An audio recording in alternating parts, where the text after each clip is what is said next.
Hello everyone, welcome to the study with Mayank. मैं हूं आपका मयंक। हम लोगों की यहाँ पर क्लास 6 की एनसीईआरटी साइंस चल रही है। आज आपका इसी क्रम में चैप्टर नंबर 3 है। यहाँ पर हम लोग तंतु से वस्त्र तक अध्याय को पढ़ेंगे। तो चलिए स्टार्ट करते हैं आज का वीडियो। देखते हैं हमें क्या क्या डिस्कस करना है यहाँ पर। आज के अध्याय में हम लोग कपड़े के इतिहास के बारे में कि मनुष्य ने कब से कपड़ा पहनना स्टार्ट किया है, कपड़े कैसे बनाए जाते हैं, कपड़े कितने प्रकार के होते हैं, तो ये सब बातें हम इस अध्याय में हम जानेंगे। यहाँ स्टार्टिंग में कहानी बताई गई है। यहाँ पर दो बच्चों के नाम दिए गए हैं, एक पहेली और दूसरा बूझो। तो पहेली और बूझो से हम लोग अध्याय 2 में परिचित हो चुके हैं। तो पहेली और बूझो ने अपने स्कूल में आयोजित विज्ञान प्रश्नोत्तरी की प्रतियोगिता में पहला स्थान प्राप्त किया है और ये बहुत ज़्यादा उत्तेजित हैं, बहुत ज़्यादा खुश हैं। इन्हें जो पुरस्कार में धनराशि प्राप्त हुई है, इससे इन्होंने अपने मम्मी पापा के लिए कपड़े खरीदने का निश्चय किया है। तो ऐसे में ये पहुंच जाते हैं कपड़े की दुकान पर। तो कपड़े की दुकान पर वस्त्र सामग्री की जो विविधता है, यानी वहाँ पर कपड़े की दुकान पर ये डिफरेंट वैरायटी के कपड़े देखते हैं। उसे देखकर ये कंफ्यूज हो जाते हैं कि कौन से कपड़े खरीदने चाहिए। फिर दुकानदार इन्हें समझाता है कि कुछ कपड़े या फिर वस्त्र सूती हैं, कुछ यहाँ पर संश्लिष्ट या कृत्रिम हैं। उनके पास ऊनी मफलर है, शॉल भी है। दुकान में बहुत सी इसमें साड़ियाँ भी थी। पहली और बूझो अत्यधिक उत्तेजित दिखाई दे रहे हैं क्योंकि पहली बार कपड़े खरीद रहे हैं। उन्होंने इन विभिन्न कपड़ों को स्पर्श किया है, उनके बारे में जानकारी प्राप्त की है और अंत में इन्होंने एक ऊनी मफलर और एक सूती साड़ी खरीदी है। कपड़े की दुकान का भ्रमण करने के पश्चात पहली और बूझो ने अपने आसपास के जो विभिन्न प्रकार के कपड़े हैं उनको ध्यान से देखा है। उन्होंने यह देखा है कि बेडशीट यानी बिस्तर पर बिछाने वाली जो चादर है, कंबल, पर्दे, मेजपोश, तौलिए और झाड़न यानी डस्टर यानी धूल साफ करने वाला जो कपड़ा है, ये सभी जो है भिन्न भिन्न प्रकार के कपड़ों से बने हैं। यहाँ तक कि उनके जो अपने बस्ते हैं और बोरे भी हैं, ये भी किसी न किसी प्रकार के वस्त्र से बने हैं। उन्होंने इन सभी वस्त्रों की पहचान सूती, ऊनी, रेशमी अथवा संश्लिष्ट के रूप में की है, यानी कृत्रिम के रूप में की है। तो यहाँ पर पहेली और बूझो की कहानी बताई गई है कि पहेली और बूझो जो है पहली बार कपड़े की दुकान पर गए हैं। कपड़े की दुकान पर जाने पर उन्हें पता चलता है कपड़े कई प्रकार के होते हैं। दुकानदार ही बताता है उन्हें कि कुछ कपड़े कृत्रिम होते हैं तो कुछ कपड़े सूती होते हैं। तो कपड़े से कौन कौन से आइटम बनाए गए हैं वो आइटम यहाँ पर बताए हैं दुकानदार ने कि उसकी दुकान पर कौन कौन से आइटम है। तो ऐसे करके आपने यहाँ पर कपड़े की थोड़ी सी कहानी जानी है। आगे है यहाँ पर वस्त्रों में विविधता। देखिए यहाँ पर क्रियाकलाप दिया गया है, क्योंकि मैंने आपको पहले ही यहाँ पर स्पष्ट कर दिया था कि ये क्लास 6 की किताब है। तो यहाँ पर क्लास 6 के लेवल से बच्चे को समझाया गया है कि हमें चीज़ों को कैसे समझना है, कैसे सीखना है। तो अपने पास के किसी दर्जी की दुकान का भ्रमण कीजिए। यानी आप लोगों को पता ही होगा कि दर्जी का काम क्या होता है, कपड़ों को सिलना। तो दर्जी के पास जब कोई कपड़ा आता है तो दर्जी व्यक्ति की माप लेकर उसके अकॉर्डिंग कपड़ा तैयार करता है। तो ऐसे में से कपड़े की जो कतरन बचती है वो कतरन दुकान पर पड़ी रहती है। तो आप यहाँ पर देखेंगे कि सिलाई के बाद बचे कपड़े की कतरन को आपको एकत्र करना है। कपड़े की प्रत्येक कतरन को स्पर्श करके उसके स्पर्श का अनुभव कीजिए और दर्जी की सहायता से जानने का प्रयास कीजिए कि कपड़े कौन कौन से हैं। तो दर्जी की सहायता से उससे पूछकर कुछ कपड़ों पर सूती, रेशमी, ऊनी, संश्लिष्ट के लेबल लगाने का प्रयास कीजिए। ऐसे करके आपको कपड़ों के बारे में, कपड़ों की डिफरेंट वैरायटी के बारे में पता चलेगा। इसके बाद फिर अगला क्रियाकलाप है क्रियाकलाप नंबर 2। अब आपने सूती कपड़े का टुकड़ा जो कि दर्जी की दुकान से उठाया है, वही टुकड़ा आपको लेना है। तो सूती कपड़े के एक सिरे पर कोई ढीला धागा या तागा, देखिए यहाँ पर बार बार तागा शब्द इस्तेमाल होने वाला है। तागा शब्द से अभिप्राय होगा धागा। तो आपको कंफ्यूज नहीं होना है कि तागा शब्द क्या है, तागा या धागा एक ही बात है। तो सूती कपड़े का जो टुकड़ा आपने दर्जी की दुकान से लिया है उसको आप लीजिए। इसके एक सिरे पर कोई ढीला धागा या तागा ढूंढने का प्रयास कीजिए और इसे बाहर खींचिए चिमटी वगैरह से, या फिर जो आपकी जो सुई वगैरह होती है उससे इसे बाहर खींचने का प्रयास कीजिए। तो धागा जो है, तागा जो है बाहर निकल आएगा कुछ इस प्रकार से, जैसा कि इमेज में आप देख पा रहे हैं। यहाँ पर ऐसे करके खींचा है। तो हम यह देखते हैं कि तागों को एक साथ व्यवस्थित करने पर वस्त्र बना है। यानी कहने का मतलब ये है कि धागों को एक साथ व्यवस्थित करने पर वस्त्र बनता है। यहाँ पर ये समझाया गया है कि छोटे छोटे धागे जो हैं ये मिलकर पूरा का पूरा कपड़ा तैयार करते हैं। लेकिन धागा या तागा जो है ये भी अपने आप में अकेला नहीं है। धागा का निर्माण भी तंतु से होता है, यानी रेशे से होता है। तो यहाँ पर क्रियाकलाप नंबर 3 दिया गया है।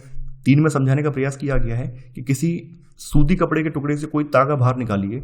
इस तागे के टुकड़े को मेज पर रखिए।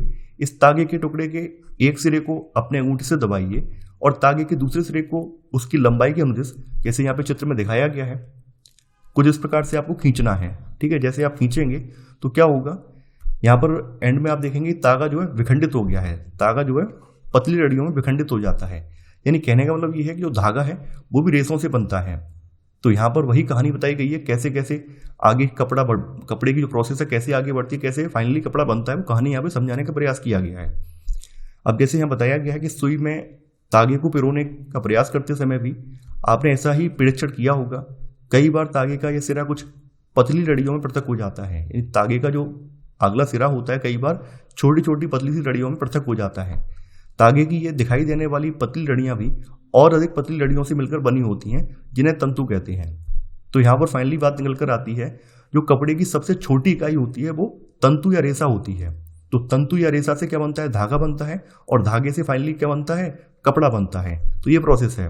तो यहाँ पे बताया गया है वस्त्र तागों से या धागों से मिलकर बनते हैं, तथा तागे भी आगे तंतुओं से मिलकर बने होते हैं। तो यहाँ पर एक लाइन में ये बात समझाई गई है कि जो कपड़ा होता है वो किससे मिलकर बना होता है, कपड़ा मिलकर बना होता है तागों या धागों से, और तागे भी आगे तंतुओं से मिलकर या रेशों से मिलकर बनते हैं। अब आगे पूछा गया कि ये तंतु कहाँ से आते हैं। तो तंतु जहाँ जहाँ से आते हैं बताया गया, तंतुओं कहाँ कहाँ से तंतु में प्राप्त होते हैं वो बताए गए हैं। कुछ वस्त्रों जैसे सूती, जूट, रेशमी तथा ऊनी के तंतु पादपों जंतुओं से प्राप्त होती हैं, तो इन्हें प्राकृतिक तंतु कहते हैं। यानी कुछ तंतु हमें प्रकृति ने प्रदान किए हैं, तो प्रकृति में हमें पादपों से, जंतुओं से ये तंतु प्राप्त होते हैं। जैसे रुई है, जूट है, जूट क्या है, पटसन है, तो रुई जूट पादपों से प्राप्त होने वाले तंतुओं के उदाहरण हैं। वहीं ऊन तथा रेशम जंतुओं से प्राप्त होते हैं। ऊन भेड़ अथवा बकरी की कर्तन ऊन से प्राप्त होती है। इसे खरगोश, याक तथा ऊंट के बालों से भी प्राप्त किया जाता है। वहीं जो रेशमी तंतु है, रेशम जो है, ये रेशम कीट के कोकून से प्राप्त किया जाता है या खींचा जाता है। तो यहाँ पर आपको पता चल गया होगा कि जो प्राकृतिक तंतु हैं वो कहाँ कहाँ से प्राप्त होते हैं। प्राकृतिक तंतु एक तो पादपों से और दूसरा जंतुओं से प्राप्त होते हैं। जंतुओं में कौन कौन से जंतु हैं वो भी आपने यहाँ पर देख लिए।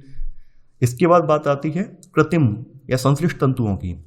तो आज से लगभग 100 वर्षों पहले जैसे जैसे विज्ञान का विकास होता गया है, तो विज्ञान के विकास के साथ साथ रासायनिक पदार्थों के द्वारा कृत्रिम तंतुओं का विकास किया गया। तो लगभग 100 वर्षों से ऐसे रासायनिक पदार्थों जिनका स्रोत पादप अथवा जंतु नहीं है, यानी कहने का मतलब ये है कि लगभग 100 साल पहले ऐसे रासायनिक पदार्थ जिनका स्रोत ना तो पेड़ पौधे हैं ना ही जंतु हैं, इनसे तंतुओं का निर्माण किया जा रहा है। तो इन्हें संश्लिष्ट तंतु या कृत्रिम तंतु कहते हैं। तो कृत्रिम तंतुओं के उदाहरण बताए गए हैं। पॉलीएस्टर, नायलॉन और एक्रिलिक संश्लिष्ट तंतुओं के कुछ उदाहरण हैं। तो यहाँ पर आपको स्पष्ट हो गया होगा कि जो तंतु हैं दो प्रकार के होते हैं, प्राकृतिक और संश्लिष्ट। प्राकृतिक में भी दो प्रकार के हैं, एक तो पादप तंतु हैं, दूसरे जंतु तंतु हैं। तो ऐसे करके आप समझ गए होंगे। आप लिखना चाहें तो लिख सकते हैं कि तंतु कितने प्रकार के होते हैं। तो ऐसे आप डायग्राम बना लीजिए, दो पार्ट में कैटेगराइज कर लीजिए। ठीक है, इधर प्राकृतिक हो जाएगा, इधर आपका संश्लिष्ट हो जाएगा। प्राकृतिक को पुनः दो भागों में डिवाइड कर लीजिए, एक साइड में पादप आ जाएगा, एक साइड में आपका आ जाएगा जो है जंतु। ठीक है, प्राकृतिक के नीचे आप लिख देना कहाँ कहाँ से जो आपके पादप वाले कहाँ कहाँ से प्राप्त होते हैं उनके नाम लिख देना, और जंतु में कौन कौन से कहाँ कहाँ से प्राप्त होते हैं उनके नाम लिख देना। तो ऐसे करके आप कॉपी पे लिख भी पाएंगे।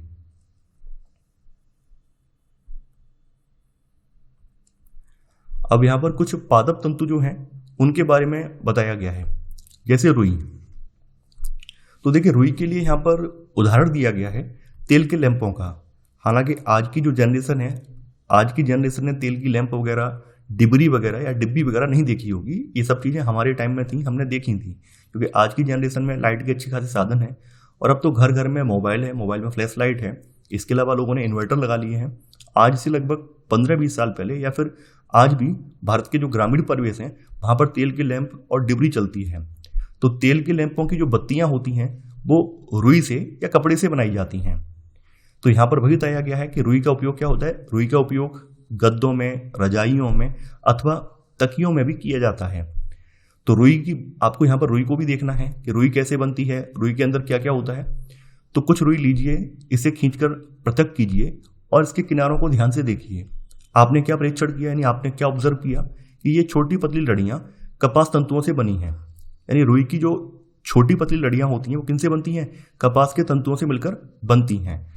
अब सवाल आता है कि रुई आती कहाँ से है। तो देखिए रुई को खेतों में उगाया जाता है। साधारणतया जो कपास का पौधा होता है इससे जो है रुई हमें प्राप्त होती है। तो कपास के पौधे वहाँ पर उगाए जाते हैं जहाँ की मिट्टी काली होती है और जलवायु उष्ण होती है। जैसे भारत का जो दक्कन का पठार है ये कपास की खेती के लिए आदर्श है, क्योंकि दक्कन के पठार के आसपास काली मिट्टी भी है और उष्ण जलवायु भी है, यानी गर्म जलवायु भी है। तो खास करके Maharashtra region, Gujarat region, Andhra region, थोड़ा सा साउथ का पार्ट, वहाँ पर अच्छी खासी कपास की खेती की जाती है, क्योंकि कपास की खेती के लिए वहाँ पर आदर्श दशाएं हैं। तो यहाँ पर वही बोला गया है कि आप ऐसे कुछ राज्यों के नाम बता सकते हैं, तो मैंने अभी आपको राज्यों के नाम यहाँ पर बताए हैं। तो आगे कपास की कहानी यहाँ पर फिर से बताई गई है। ये कपास पादप के जो फल हैं, यानी कपास के जो गोलक हैं, लगभग नींबू की माप के होते हैं, नींबू के साइज के होते हैं। पूर्ण परिपक्व होने पर बीज टूटकर खुल जाते हैं तथा अब कपास तंतुओं से ढके बिनौले यानी कपास के बीज को देखा जा सकता है। देखिए, कपास का जो फल आता है, कपास के फल के भीतर ही रुई होती है। तो कपास का फल जब पक जाता है, पककर एकदम फूट जाता है, तो उसके अंदर से जो रुई होती है वो बाहर निकलने लगती है, बाहर दिखाई देने लगती है। लेकिन क्या होता है, फिर भी कपास के अंदर ही रुई जुड़ी रहती है, कपास के फल के अंदर ही रुई जुड़ी रहती है। तो क्या होता है, जब टूट कर जमीन पर गिर जाते हैं कपास के फल, तो खेत देखने में ऐसा लगता है जैसे यहाँ पर बर्फ गिर गई हो। तो इस समय खेत कपास के परिफुल्लों, रोगों से इतना श्वेत हो जाता है जैसे हिमने से ढक लिया हो। तो यहाँ पर एक इमेज में खेत दिखाया भी गया है, कुछ इस तरह से आपको दिखाई देगा ऐसे। यानी यहाँ पर जो कपास का जो फल है, इसके फूटने पर रुई जो है सफेद सफेद बाहर आ गई है, लेकिन हालांकि पूरी तरह से बाहर नहीं आई है, इसमें अभी भी जुड़ी हुई है। तो इस तरह का खेत आपको दूर से देखने पर लगेगा, ऐसा लगेगा कि यहाँ पर बर्फ गिर गई है। तो आगे यहाँ पर प्रोसेस बताई गई है कि कैसे कपास को इन परिफुल्लों से या फिर इन बीजों से अलग किया जाता है, तो वो बताया गया है। तो साधारणतया इन कपास बोलों से कपास को हस्त चयन द्वारा प्राप्त किया जाता है, यानी हाथों से बीना जाता है, कपास के बोलों को हाथों से तोड़ा जाता है। कुछ बॉल जो है जमीन पर गिर जाते हैं तो उन्हें इकट्ठा किया जाता है। इसके पश्चात कपास से बीजों को कंकतन द्वारा पृथक किया जाता है। एक प्रोसेस है कंकतन, इसके जरिए क्या होता है, जो थोड़ी बहुत कपास के बीज चिपके रह जाते हैं उनको अलग किया जाता है। इस प्रक्रिया को कपास का ओटना कहते हैं, यानी कपास को ओटना कहते हैं। तो कपास को ओटने का काम दोनों प्रकार से किया जाता है, एक तो हाथों से ओटा जाता है और आजकल तो मशीनें भी चल पड़ी हैं, तो इनके जरिए भी कपास को ओटा जाता है। तो यहाँ पर एक व्यक्ति दिखाया गया है जो कि हाथ से कपास को ओट रहा है। ओटने का मतलब क्या है, कपास के बीजों को कपास की जो रुई ढेर है उससे अलग कर रहा है, जैसा कि आप यहाँ पर देख पा रहे हैं। हमने यहाँ पर कपास या रुई की बात कर ली, अब बात करते हैं जूट या पटसन की। तो पटसन तंतु को पटसन पादप के तने से प्राप्त किया जाता है, यानी जो जूट है ये पटसन पादप के तने से प्राप्त किया जाता है। भारत में इसकी खेती जो है वर्षा ऋतु में की जाती है। भारत में खास करके पटसन को प्रमुख रूप से पश्चिम बंगाल, बिहार तथा असम में उगाया जाता है। सामान्यतः पटसन पादप को पुष्पन अवस्था में काटते हैं, यानी जब इसकी फूल वाली अवस्था होती है उसी अवस्था में इसको काट लेते हैं। फसल कटाई के पश्चात पादपों के जो तने होते हैं इनको कुछ दिनों तक जल में डुबोकर रखा जाता है। ऐसा करने पर क्या होता है, ऐसा करने पर तने जो होते हैं वो गल जाते हैं और उन्हें पटसन तंतुओं से हाथों द्वारा पृथक कर लिया जाता है। बाद में इन तंतुओं की सहायता से क्या होता है, रस्सी वगैरह बना ली जाती है, धागा वगैरह बना लिया जाता है। यानी वस्त्र बनाने से पहले इन सभी तंतुओं को तागों में परिवर्तित कर लिया जाता है, फिर उसके बाद जो भी इन्हें बनाना होता है, जो भी आइटम बनाना होता है वो इससे बना लेते हैं। तो यहाँ पर वही है, रुई से तागा बनाना प्रोसेस बताई गई कि रुई के तंतु से कैसे धागा बनाते हैं वो चीज़ बताई गई है। तो यहाँ पर सूती धागे की कताई कैसे करते हैं, यानी आपके पास कपास का तंतु तो आ गया रुई के रूप में, अब उससे धागा कैसे बनाएंगे, उसकी कताई कैसे करेंगे, वो बात यहाँ पे बताई गई है। तो यहाँ पर क्रियाकलाप दिया गया है और क्रियाकलाप के जरिए आप स्वयं सूती तागा या धागा बनाने का प्रयास कर सकते हैं।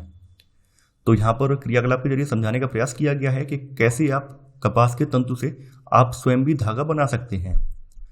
तो आपको करना क्या है, एक हाथ में कुछ आप रुई पकड़िए, दूसरे हाथ के अंगूठे तथा तर्जनी के बीच कुछ रुई की चुटकी भरिए और इसे धीरे धीरे रुई से बाहर की ओर खींचिए तथा रेशों को लगातार आपको ऐंठते रहना है। तो ऐसे ऐंठते रहने से क्या होगा, तागा बन जाएगा, तागा या धागा बन जाएगा। तो यहाँ पर वही चीज़ बताने का यहाँ पे प्रयास किया गया है। यही काम जो है मशीन के जरिए या फिर जो तकली होती है उसके जरिए किया जाता है। तो यहाँ पे बताया गया है रेशों, जो रेसे होती हैं, कपास के रेसे हैं रुई के रूप में, तो रेशों से तागा बनाने की जो प्रक्रिया होती है इसको कताई कहते हैं। रेशों से तागा जो बनाते हैं उसको कताई कहते हैं। इस प्रक्रिया में रुई के एक पुंज से रेशों को खींचकर ऐंठते हैं।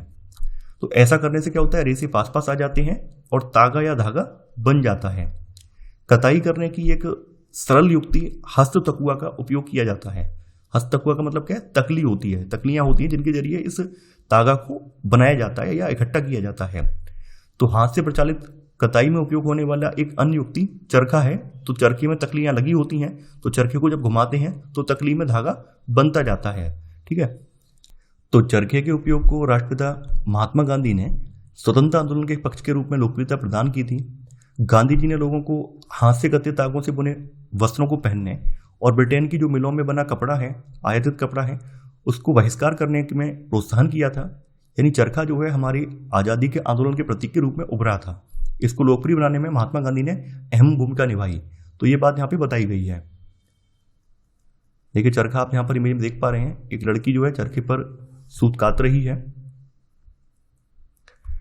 इसके बाद बोला गया है कि कताई के पश्चात तागों का उपयोग वस्त्र बनाने में किया जाता है। तो ऐसे करके फाइनली जब हमारे पास धागा आ जाता है तो धागे का उपयोग वस्त्र बनाने में हम लोग करते हैं।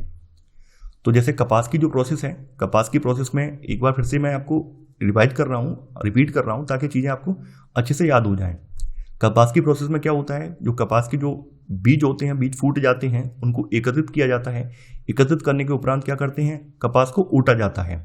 तो यहाँ पे पहली प्रोसेस आ जाती है कपास को ऊटने की। तो कपास ऊटने के बाद हमारे पास जो फ्रेश रुई है वो आ जाती है। रुई से फिर क्या करते हैं, रुई से कताई का काम करते हैं। यानी रुई की कताई की जाती है, यानी कि धागा बनाया जाता है।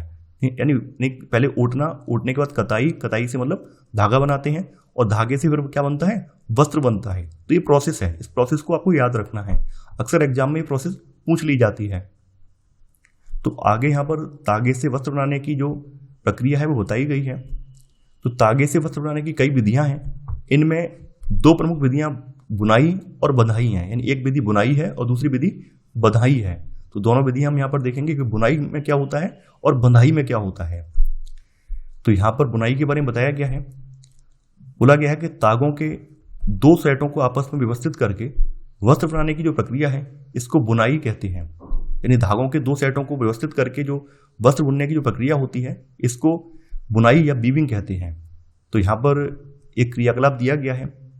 यहाँ पर कागज की दो शीट दी गई हैं, उनको आपको काटना है और काटने के बाद आपको इस तरह से कुछ बुनना है, जैसा कि आप यहाँ पर इमेज में देख पा रहे हैं, इस तरह से बुना गया है। ठीक है, तो ये जो प्रक्रिया है ये बुनाई कही जाती है।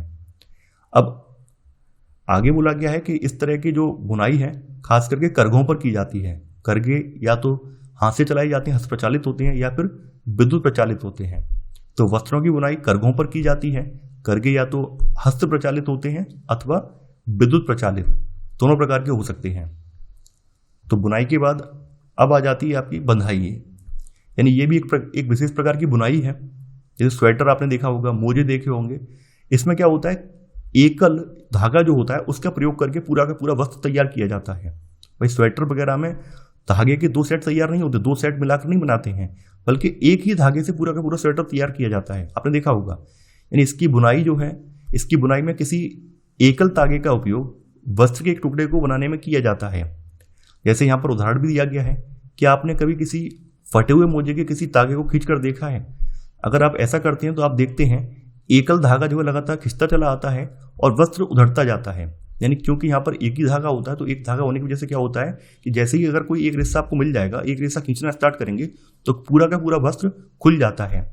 तो ऐसा खास करके एकल धागे वाले में होता है। इसे बंधाई प्रक्रिया बोलते हैं। आपने बुनाई ऊपर देख ली, इसे बंधाई बोलते हैं। तो यहाँ पर स्वेटर की बुनाई में आप देख पा रहे होंगे, खास करके हमारी मम्मी वगैरह, दीदी वगैरह स्वेटर बुनती हैं, आपने देखा भी होगा। तो वहाँ पर एकल धागे का इस्तेमाल होता है। हालांकि डिजाइन वगैरह डालने के लिए और धागे ऐड कर लेते हैं, लेकिन खास करके एकल धागे का ही यहाँ पे महत्व होता है। वस्तुएं ऐसी बुनाई द्वारा बने वस्त्रों से बनाई जाती हैं। इस प्रकार की बुनाई हाथों से और मशीनों के द्वारा भी की जाती है। यानी इस प्रकार की जो एकल धागे वाली जो बुनाई है ये हाथों से भी की जाती है और मशीनों के द्वारा भी की जाती है। दोनों प्रकार की बुनाई का उपयोग विभिन्न प्रकार के वस्त्रों के निर्माण में किया जाता है। तो आप लोग ये समझ गए होंगे। अब यहाँ पर वस्त्र सामग्री का इतिहास बताया गया है। यहाँ पर ये बताया गया है कि आदिकाल में मनुष्य कैसे कपड़े पहनता था और वर्तमान तक कपड़े पहनने की जो प्रक्रिया है उसमें कैसा परिवर्तन आया है, वो सब चीज़ें यहाँ बताई गई हैं कि अभी जो वर्तमान में हम लोग कपड़े पहनते हैं वो हम कैसे पहनते हैं, उनमें तकनीक का क्या प्रभाव पड़ा है। तो वो सब समझाने का प्रयास किया गया है। तो यहाँ पे लिखा गया है कि प्रारंभ में लोग वृक्षों की छाल, बड़ी बड़ी पत्तियों अथवा जंतुओं की चर्म यानी जंतुओं की खाल और समूर से, समूर का मतलब होता है जंतुओं के फर, इनसे अपने शरीर को ढकते थे। कृषि समुदाय में बसना आरंभ करने के पश्चात लोगों ने पतली पतली टहनियों तथा घास को बुनकर चटाइयाँ, डलियाँ यानी टोकरी बनाना सीखा। लताओं, जंतुओं की ऊन अथवा बालों को आपस में ऐंठन देकर लंबी लड़ियाँ बनाई, इनको बुनकर वस्त्र तैयार किए। पूर्व में भारतवासी रुई से बने वस्त्र पहनते थे जो गंगा नदी के निकटवर्ती क्षेत्रों में उगाई जाती थी। देखिए, भारत में वस्त्र पहनने का इतिहास काफ़ी प्राचीन है।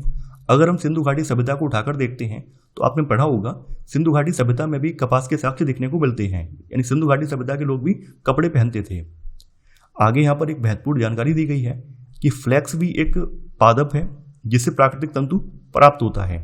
देखिए, कई बार क्या होता है, बच्चे इसे गलत कराते हैं। अक्सर बच्चों को लगता है कि फ्लैक्स क्या है, एक संश्लिष्ट तंतु है। ये संश्लिष्ट तंतु नहीं है बल्कि प्राकृतिक तंतु में आ जाता है, यानी फ्लैक्स एक पादप है और इससे प्राकृतिक तंतु प्राप्त होता है। ये काफ़ी इंपॉर्टेंट है, इसको चाहे नोट डाउन कर लेना।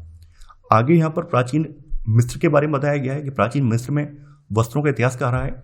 तो प्राचीन मिस्र में वस्त्रों को बनाने के लिए रुई तथा फ्लैक्स की कृषि नील नदी के निकटवर्ती क्षेत्रों में की जाती थी।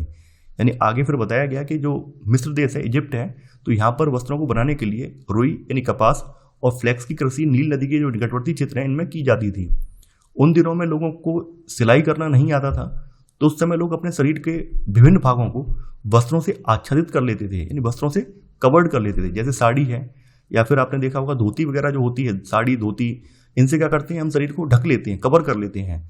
साड़ी या धोती में कोई सिलाई नहीं लगी होती है, बस हम क्या करते हैं, शरीर पर उसको लपेट कर अपने शरीर को ढक लेते हैं।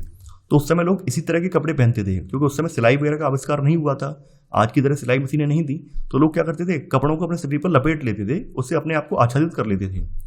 वे शरीर को आच्छादित करने के लिए कई विभिन्न ढंगों का उपयोग करते थे। सिलाई की सुई के आविष्कार के साथ लोगों ने वस्त्रों की सिलाई करके पहनने के कपड़े तैयार किए और इस आविष्कार के पश्चात सिले कपड़ों में बहुत सी विभिन्नताएं आ गईं, जैसा कि आप वर्तमान में अभी देखते हैं। परंतु क्या यह आश्चर्यजनक बात नहीं है कि आज भी साड़ियों, धोतियों, लुंगियों तथा पगड़ियों को बिना सिले वस्त्रों के रूप में उपयोग किया जाता है। जैसा कि आप लोग देखते होंगे कि आज भी कुछ हमारे पारंपरिक वस्त्र ऐसे हैं जिन्हें हम बिना सिले रूप में इस्तेमाल करते हैं, जिनमें साड़ियाँ हैं, धोतियाँ हैं, लुंगियाँ हैं, पगड़ियाँ हैं। तो इन्हें हम सिलकर इस्तेमाल नहीं करते हैं, बल्कि बिना सिले रूप में आज भी हम लपेट कर ही इनको पहनते हैं। तो यहाँ पर वही सब चीज़ बताई गई है कि जिस प्रकार समस्त देश में खाए जाने वाले भोजन में अत्यधिक विविधता देखने को मिलती है, ठीक उसी प्रकार वस्त्रों एवं पहनने की वस्तुओं में भी अत्यधिक विविधता पाई जाती है। तो ऐसे करके हमने यहाँ पर वस्त्र का इतिहास जो है ये यहाँ पर जान लिया है। अब आगे यहाँ पर सारांश दिया गया है। सारांश में बोला गया है कि वस्त्र सामग्री अथवा वस्त्रों में विविधता होती है, जैसे सूती, रेशमी, ऊनी तथा पॉलिएस्टर। वस्त्र तागों से बनते हैं और तागों को तंतुओं से बनाया जाता है। तंतु या तो प्राकृतिक होते हैं अथवा संश्लिष्ट। रेशम, ऊन और जूट कुछ प्राकृतिक तंतु हैं, जबकि नायलॉन और पॉलिस्टर कुछ संश्लिष्ट तंतुओं के उदाहरण हैं। रुई और जूट जैसे तंतु पादपों से प्राप्त किए जाते हैं। तंतुओं से तागा बनाने की जो प्रक्रिया होती है इसको कताई कहते हैं। तागों की बुनाई दो प्रकार से की जाती है जिनसे वस्त्र बनता है, एक तो बुनाई होती है, दूसरा बंधाई होती है। तो यहाँ पर बोला गया है कि निम्नलिखित तंतुओं को प्राकृतिक तथा संश्लिष्ट में वर्गीकृत कीजिए। तो यहाँ पे प्राकृतिक कौन से हैं, संश्लिष्ट कौन से हैं, वो आपको बताना है। तो नायलॉन क्या है, नायलॉन एक संश्लिष्ट तंतु है। ऊन और रुई और रेशम ये तीनों क्या हैं, ये प्राकृतिक तंतु में आ जाते हैं, ये प्राकृतिक तंतु हैं। पॉलिएस्टर क्या है, एक संश्लिष्ट तंतु है। और पटसन क्या है, पटसन भी एक प्राकृतिक तंतु है। नीचे दिए गए कथन सत्य हैं अथवा असत्य, इनका उल्लेख आपको करना है। तो यहाँ पर नीचे सही गलत का आंसर लगाना है। तंतुओं से तागा बनता है, सही बात है, तंतुओं से तागा बनता है। कताई वस्त्र निर्माण की एक प्रक्रिया है, हाँ, कताई वस्त्र निर्माण की एक प्रक्रिया है। जूट नारियल का भारी आवरण होता है, गलत, जूट नारियल का भारी आवरण नहीं होता है, बल्कि जूट क्या है, जूट पादप से प्राप्त किया, पादप के तने से प्राप्त किया जाता है, ना कि नारियल से। तो यहाँ पर आपका गा वाला गलत हो जाएगा। आगे बोला गया है रुई से बिनौले यानी बीज हटाने की प्रक्रिया को ओटना कहते हैं, बिल्कुल सही है। रुई से बीज हटाने की जो बिनौले हटाने की जो प्रक्रिया है इसको ओटना कहते हैं। तागों की बुनाई से वस्त्र का एक टुकड़ा बनता है, बिल्कुल सही बात है, तागों की बुनाई से वस्त्र का एक टुकड़ा बनता है। आगे बोला गया है रेशम तंतु किसी पादप के तने से प्राप्त होता है, नहीं, रेशम तंतु जो है रेशम कीट के कोकून से प्राप्त किया जाता है। तो यहाँ पर चा वाला गलत है। आगे बोला गया पॉलिएस्टर एक प्राकृतिक तंतु है, पॉलिएस्टर एक संश्लिष्ट तंतु है, ना कि प्राकृतिक। तो यहाँ पर छा वाला भी गलत है। आगे रिक्त स्थान दिए गए हैं, रिक्त स्थानों की पूर्ति करनी है और से पादप तंतु प्राप्त किए जाते हैं। तो पादप तंतुओं के नाम लिखने हैं आपको। तो एक तो कपास का नाम लिख दे रहा हूं मैं यहाँ पर, कपास, और दूसरा यहाँ पे पटसन का नाम लिख दे रहा हूं। तो कपास और पटसन से पादप तंतु प्राप्त किए जाते हैं। जांतव तंतु के लिए यहाँ पर ऊन लिख दे रहा हूं। तो ऊन क्या है, भेड़ बकरियों से ऊन और रेशम, ऊन और रेशम क्या है, जांतव तंतु हैं, यानी जंतुओं से प्राप्त होने वाले तंतु हैं। आगे यहाँ पर चौथे वाला प्रश्न है, इसका भी आंसर मैं बता दे रहा हूं। यहाँ पूछा गया है रुई तथा जूट पटसन पादप के किन भागों से प्राप्त किए जाते हैं। देखिए रुई जो है ये कपास पौधे के फल से प्राप्त होता है, यानी रुई जो है कपास का पौधा जो होता है उसका फल जो होता है उससे प्राप्त होता है। वहीं पटसन जो है, पटसन या जूट, ये पटसन पौधे के जो तना होता है तने से प्राप्त होता है, तने से प्राप्त होता है। नारियल तंतु से बनने वाली दो वस्तुओं के नाम लिखिए। नारियल तंतु से बनने वाली दो वस्तुओं में एक तो नारियल की रस्सी आ जाती है और दूसरा नारियल का पायदान आ जाता है। तंतुओं से ताकत निर्मित करने की प्रक्रिया स्पष्ट कीजिए। आप बता पाएंगे, जो भी हमने पढ़ा है वो आप लिख पाएंगे। तो ऐसे करके आपका ये अध्याय एंड हो जाता है और मैं आशा करता हूं कि आपको ये चैप्टर समझ में आया होगा। देखिए आप में से कुछ अभ्यर्थियों ने रिक्वेस्ट की थी कि सर नोट्स बनवा दीजिए। नोट्स बनवाने से क्या होता है कि जो समझाने की प्रक्रिया होती है वो वास्तव में बाधित हो जाती है। और कुछ बच्चे ऐसे भी होते हैं जो केवल पढ़ने के लिए, समझने के लिए आते हैं, उन्हें लगता है कि इरिटेशन सी लगती है, उन्हें लगता है कि हमारा समय बर्बाद हो रहा है। तो मैंने यहाँ पर इंपॉर्टेंट सेक्शन को हाईलाइट कर दिया है और जो जो चीज़ें इंपॉर्टेंट होती हैं उन पर मैं जोर देकर समझाता भी हूँ। तो ऐसे में आप चाहें तो खुद से भी नोट्स बना सकते हैं। नोट्स बनाना यहाँ पर बहुत ज़्यादा टफ नहीं है, आप चाहेंगे तो खुद से भी नोट्स यहाँ पर बन जाएंगे। तो मैं आशा करता हूँ कि आपको ये वीडियो पसंद आया होगा। आप लोग इस वीडियो को लाइक और शेयर करना बिल्कुल मत भूलिए। तो चलिए आज के बस इतना ही। Thanks for watching. जय हिंद।